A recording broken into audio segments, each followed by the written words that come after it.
While the Prime Minister is peddling far-right conspiracies in a desperate bid to deflect from his own rule-breaking, working families are being hit with steep hikes to energy prices, low wages falling even further, and a triple whammy of Tory tax rises.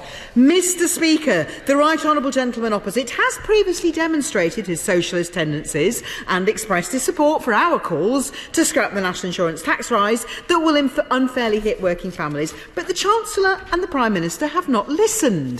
In fact, this government's tax hikes for working people and businesses mean we will have the biggest tax burden in 70 years. Leader of the House.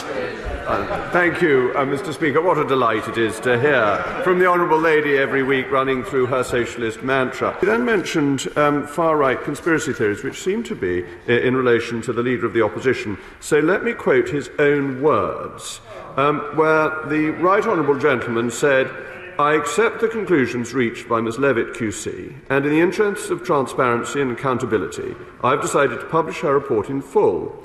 In doing so, I would like to take the opportunity to apologise for the shortcomings in the part played by the CPS in these cases.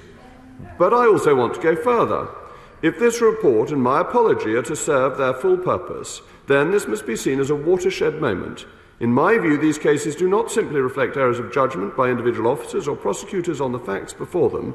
If that were the case, they would in many respects be easier to deal with. These were errors of judgment by experienced and committed police officers and a prosecuting lawyer acting in good faith and attempting to apply the correct principles. That makes the findings of Ms Levitt's report more profound and calls for a more robust response."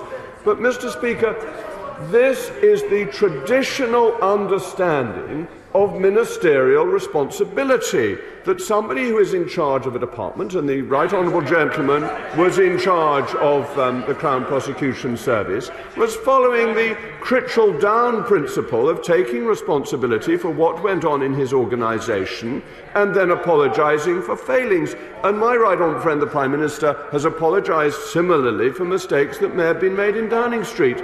So I think, Mr. Speaker, that what is sauce for the goose is sauce for the gander, and that the geese and the ganders should not complain one or the other. They are perfectly fair and reasonable points of political debate.